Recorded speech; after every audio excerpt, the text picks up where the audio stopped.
पहला प्रश्न यहाँ पे डियर है कि निम्नलिखित में से किस अवस्था में माँ को स्तनपान नहीं कराना चाहिए, मतलब एक माँ को किस कंडीशन में स्तनपान नहीं कराना चाहिए। चार ऑप्शन है, ठीक है। रिट्रैक्टेड निपल यानी धसे हुए चूचक, मास्टाइटिस स्तन शोथ, ठीक है, डायबिटीज में या हर्पीज में। तो एक महिला, अगर महिला मैं बता दूं, इन चारों ऑप्शन में से जो सबसे खतरनाक है वह है मास्टाइटिस। एक मास्टाइटिस जो कि स्तन का इन्फ्लामेशन प्रदाह को कहते हैं, और स्तन में किसी प्रकार के चोट के कारण या इन्फेक्शन के कारण स्तन में सूजन है, दर्द है, तो उस दौरान जो है यह नहीं कराना चाहिए स्तनपान। ऑप्शन नंबर बी राइट होगा, ठीक है। दूसरा क्वेश्चन है, मासिक धर्म के दौरान होने वाले पीड़ा को क्या कहते हैं। पीड़ा मतलब क्या होता है, कष्ट, डिफ़िकल्ट, कठिनाइयाँ होना, यही ना होता है पीड़ा का मतलब। तो पीड़ा, पीड़ा डी फोर होता है डिफ़िकल्ट, और डी फोर वही कठिनाई, और डी फोर जहाँ लगा आ जाएगा मैं बता देता हूँ, ठीक है। और कहीं ना कहीं धर्म, मासिक धर्म जो है नोरोइया से शुरू होता है, ठीक है। ये आपके लास्ट में लगा रहेगा एक प्रकार से समझने के तरीका।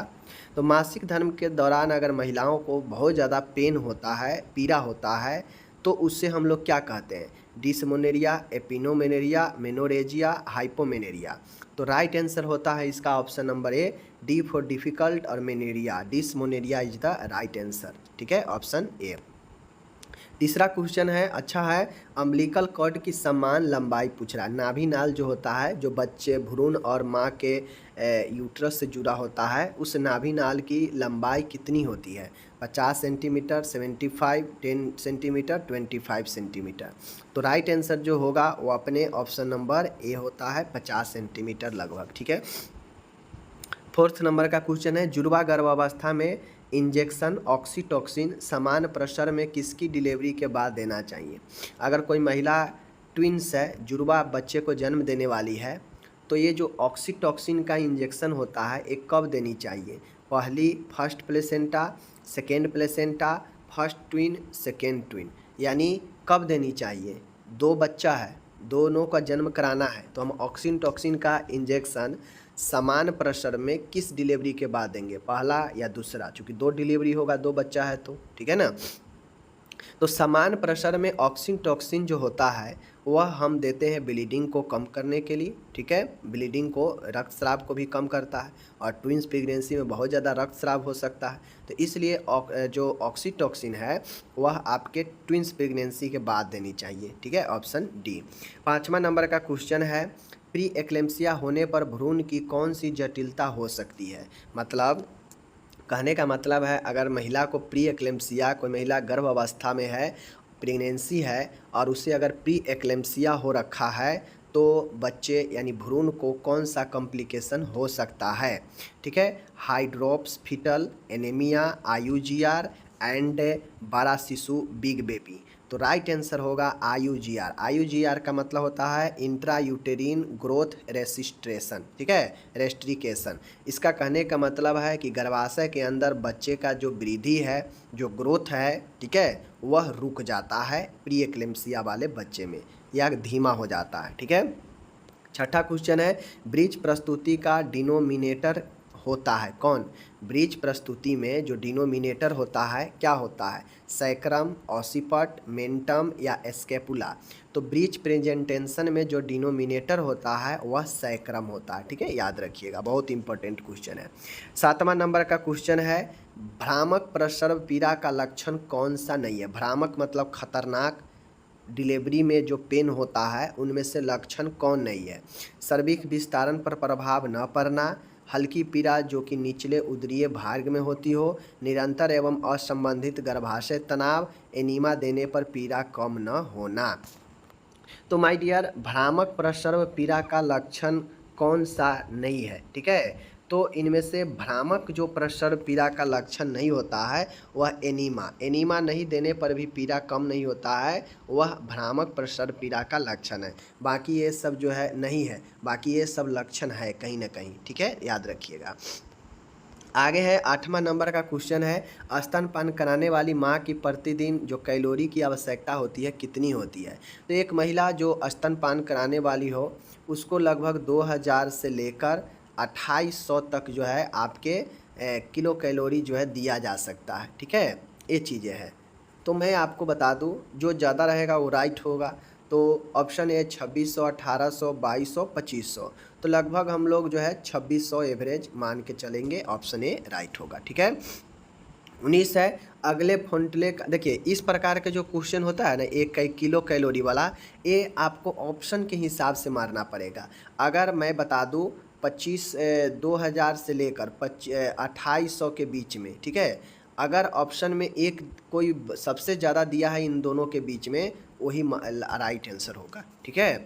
9वां है यहाँ पे, अगले फॉन्टले का समान यानी इंटीरियर जो फॉन्टले होता है, आगे वाला जो फॉन्टली है उसका आकार पूछ रहा है कैसा होता है, स्क्वायर, डायमंड, राउंड या ट्रायंगुलर। तो जो आगे का फॉन्टले होता है वह डायमंड शेप में होता है, ऑप्शन बी। ठीक है। आगे है 10वां नंबर का क्वेश्चन है, निगेल नियम के प्रयोग कर उस स्त्री का ईडीडी बताए जिसका LMP 3 दिसंबर 2013 है। ठीक है। इस डेट पर डेट कुछ भी हो सकता है। डेट यहाँ पे मैं आपको बता देता हूँ, डेट आपका मैं बता देता हूँ, लिख लीजिए 3 दिसंबर 2023 लिख लीजिए। ठीक है। 3 दिसंबर 2023 से लिख लीजिए, या फिर मैं आपको बता देता हूँ 3 जनवरी 2024 कर लीजिए।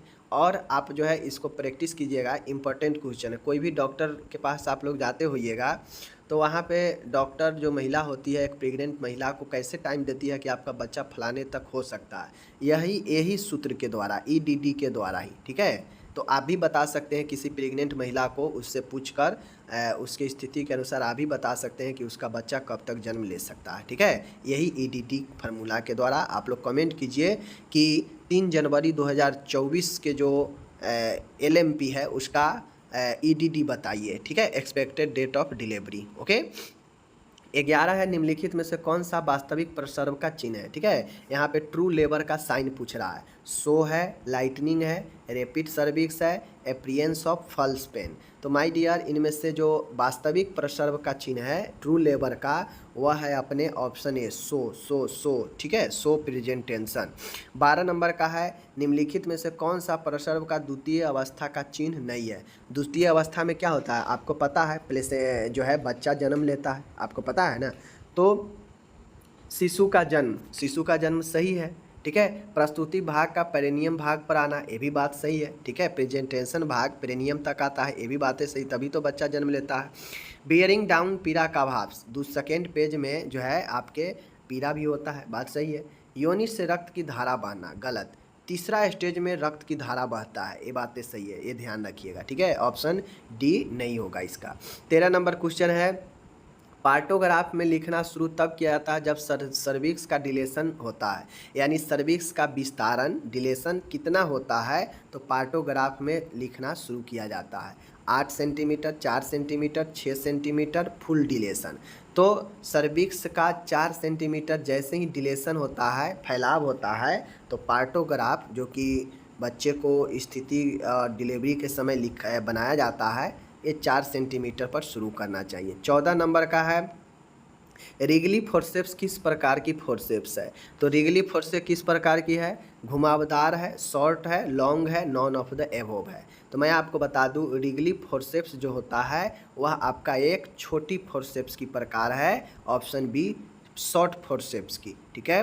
15 नंबर का क्वेश्चन है, कोर्ड प्रोलैप्स में जब कोर्ड प्रस्तुति भाग के आगे की तरफ होती है तथा झिल्ली भी अखंड होती है, मतलब नहीं टूटा हुआ होता है, तो उससे क्या कहते हैं। माय डियर, कोर्ड प्रोलैप्स कर गया है। ठीक है। कोर्ड जो है प्रोलैप्स कर गया है, यानी प्रेजेंटेशन के प्रस्तुति भाग के आगे आ चुका है, वही कोर्ड प्रोलैप्स होता है। ठीक है। बच्चा के आगे आ जाए, जो नाभि नल होता है वो आगे आ जाए। ठीक है। और उस स्थिति में झिल्ली अगर अखंड हो, झिल्ली अभी नहीं फटा हो, तो उससे हम लोग क्या कहते हैं, कोर्ड प्रेजेंटेशन कहते हैं, कोर्ड प्रोलैप्स कहते हैं। ठीक है। ओकल्ट प्रोलैप्स कहते हैं या हिडन प्रोलैप्स कहते हैं। तो मैं बता दूं, इस स्थिति को जब कोर्ड आपका सामने दिखे, बच्चा के सामने, और उस स्थिति में अगर झिल्ली अगर अखंड है, तो उसे हम लोग ऑप्शन ए कोर्ड प्रेजेंटेशन कहते हैं, क्योंकि सबसे पहले नाभि नाल ही दिख रहा है। ठीक है। किस प्रकार की जुड़वा गर्भावस्था में भ्रूण का लिंग समान होता है। यहाँ पे कह रहा है कि ट्विंस प्रेगनेंसी अगर किसी का है और उसमें समान लिंग हो, मतलब महिला हो तो महिला, पुरुष हो तो पुरुष, यानी मेल हो तो मेल, फीमेल हो तो फीमेल, यानी दोनों समान होगा। किस प्रकार के गर्भावस्था में, ठीक है, फीटस एकार्डिकस में, फीटस पैप्रिकस में, या बायो ओवुलर में, या यूनी ओवुलर में, ठीक है। तो मैं बता दूं जो राइट आंसर होगा ऑप्शन डी होगा, यूनी ओवुलर में। यूनी ओवुलर में होता है कि निषेचन जो है आपके, ठीक है, निषेचन एक ही एग फर्टिलाइज होता है, लेकिन यह दो अलग अलग सेम प्रकार के लिंग में विभाजित हो जाता है, ठीक है। तो यह यूनी ओवुलर होगा। ओके। 17 है, कौन सी एंटीबॉडी अपरा को पार कर भ्रूण तक पहुंचती है। मतलब कौन सा एंटीबॉडी है जो भ्रूण तक पहुंचती है। आईजीजी, आईजीएफ, आईजीएम एंड आपका आईजीए है। तो राइट आंसर जो होगा वह ऑप्शन नंबर ए होगा, आईजीजी एंटीबॉडी भ्रूण तक पहुंचता है, ठीक है। 18 नंबर का क्वेश्चन है, LCS lower segment caesarean section. LCS का पूरा नाम लोअर सेगमेंट सिजेरियन सेक्शन होता है। इसके बाद माँ को स्तनपान कब शुरू करना चाहिए। तो देखिए एलसीएस के बाद, चूँकि नॉर्मल जो डिलीवरी होता है उसमें और एलसीएस में थोड़ा सा डिफरेंस होता है, ठीक है। मान गए कोई महिला नॉर्मल डिलीवरी करा के 1 घंटे के अंदर अगर स्तनपान शुरू कर सकती है, तो एलसीएस वाली महिला थोड़ा सा ज़्यादा उसको परेशानी रहता है।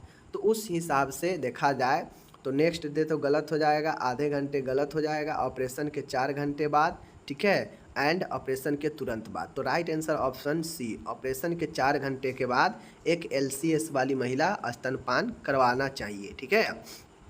19 है, मीनार्की, ठीक है। मीनार्की के बारे में पूछ रहा है। मीनार्की मतलब होता है कि जो शुरू होता है मासिक धर्म। तो मीनार्की शुरू होने का औसतन आयु कितना है। 14 से 16, ठीक है, 16 से 18, 12 से 14 एंड 18 से 20। तो मैं आपको बता दूं राइट आंसर ऑप्शन सी होगा, 12 से 14। ऐसे तो ये चीज़ें जो है आपके 12 से 16 होता है, लेकिन ऑप्शन में 12 से 14 है, तो हम इसी को मारेंगे। शुरू होने का पूछ रहा है तो 12 से 14 में भी शुरू हो जाता है। 20 नंबर है, गर्भावस्था में अपरा एवं भ्रूण के वजन का अनुपात कितना होता है। यानी प्रेगनेंसी के टाइम में जो प्लेसेंटा होता है और जो भ्रूण होता है, इन दोनों के बीच का वजन का अनुपात कितना होता है। Option A 1:4, option B 1:5, option C 1:6 and option D 1:7। Right answer option C होगा, 1:6। अब मान गए प्लेसेंटा का वजन अगर 1 kg है तो भ्रूण का वजन 6 kg, ठीक है, 1:6 है, तो यही राइट आंसर होगा। बातें को समझ गए। चलिए इस प्रकार से हो गया।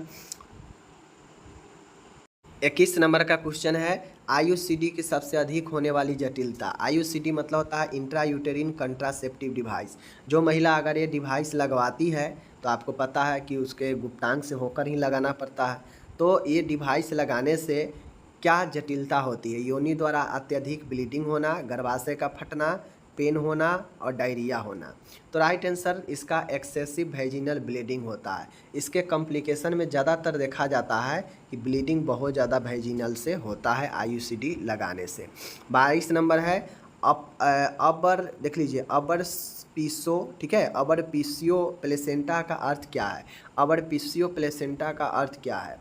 अपरा का निम्न गर्भाशय दीवार पर आरोपण होना, यानी गर्भाशय के निचले दीवार पर आरोपण होना, या नॉर्मल प्लेसेंटा, या समय से पहले अपरा का पृथक्करण, ठीक है, या फीटल मेम्ब्रेन। तो राइट आंसर जो अबर पीसियो प्लेसेंटा है, अबर पीसियो प्लेसेंटा का right answer option number C होगा, समय से पहले अपरा का पृथक्करण हो जाना अबर पीसियो प्लेसेंटा कहलाता है।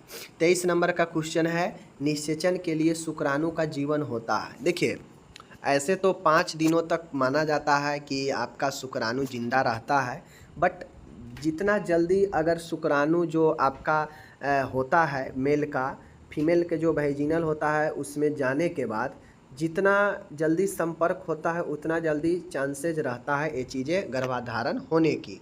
बट जो जीवन के बात करेगा, ठीक है ना, जीवन का, तो लगभग एवरेज जो हम लोग मान के चलेंगे 48 से 72 घंटे की होती है, ठीक है, 48 से 72।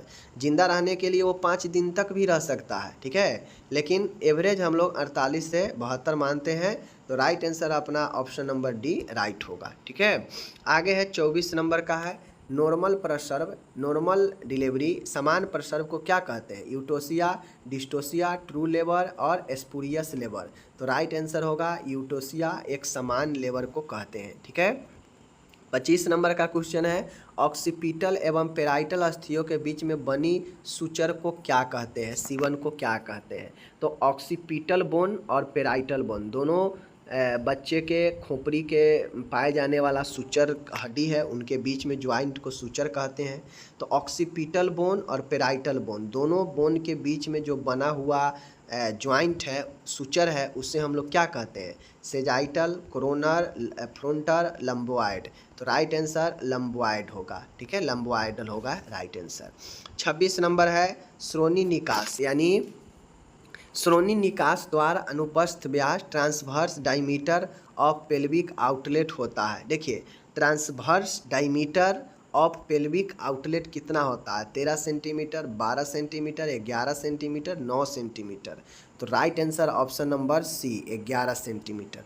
ठीक है, आगे चलिए। 27 नंबर का क्वेश्चन है, कौन सी श्रोणि पुरुष श्रोणि के समान होती है?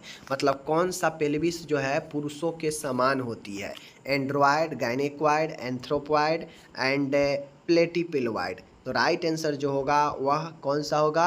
राइट आंसर अपना गायनेक्वाइड होगा, सॉरी एंड्रॉयड होगा। एंड्रॉयड पुरुषों के समान होता है, गायनेक्वाइड महिलाओं के लिए आदर्श होता है। ठीक है। 28 है, वृषणों से कौन सा हार्मोन उत्पन्न होता है? जो टेस्टिज होता है मेल का, उससे कौन सा हार्मोन उत्पन्न होता है? Progesterone, oestrogen, testosterone, oxytocin. तो जो पुरुष हार्मोन होगा वही होगा। तो right answer option number C, testosterone is the right answer. ठीक है। 29 नंबर है, गोनेरिया का कीटाणु। गोनेरिया किस कीटाणु या सूक्ष्म जीव के कारण होता है? HIV के कारण, ट्रेपेनोमा पेलिडम के कारण, नाइसेरियाई गोनेराई के कारण, कैंडिडा अल्बिकेंस के कारण। तो गोनेरिया जो होता है वह नाइसेरियाई गोनेराई के कारण होता है। ठीक है, ऑप्शन ए सी याद रखिएगा, ऑप्शन सी। ठीक है। 30 नंबर का क्वेश्चन है, निषेचित अंडे का गर्भाशय गुहा के बाहर आरोपित को क्या कहते हैं? ठीक है, फर्टिलाइज जो एग होता है वह यूट्रस में न आरोपित होकर यह यूट्रस के बाहर आरोपित होता है, तो उसे क्या कहते हैं?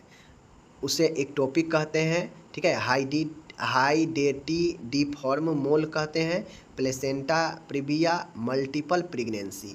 मैं आप लोगों को कितना बार बता चुका हूँ कि गर्भाशय गुहा के बाहर आरोपण होना एक्टोपिक प्रेगनेंसी कहलाता है, ऑप्शन ए। ठीक है।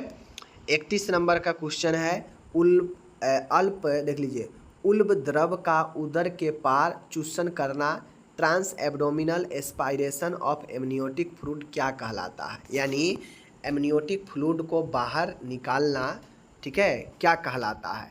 एमनियोटोमी, एमनियोसेंटेसिस, पैरासेंटेसिस, एवर्सन। ठीक है, तो राइट आंसर होगा एमनियोसेंटेसिस।